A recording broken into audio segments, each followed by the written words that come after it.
City 5 TV में खुशामदीद। मैं हूं आमिर भट्ट। आप देख रहे हैं सिटी 5 टीवी। बढ़ते हैं आज की हेडलाइंस की तरफ।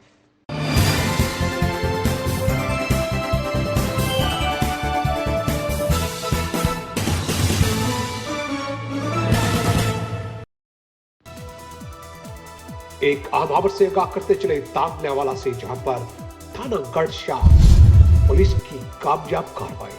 मौजू कलेवाला का बदनामी जमाना मंशियात फरोश फारूक परवाना रंगे हाथों गिरफ्तार। थाना गढ़ फतेह शाह पुलिस ने कामयाब कार्रवाई करते हुए बदनामी जमाना मंशियात फरोश फारूक परवाना को गिरफ्तार कर लिया है। पुलिस थाना गढ़ ने मुकदमा दर्ज करके तफ्तीश का आगाज कर दिया है।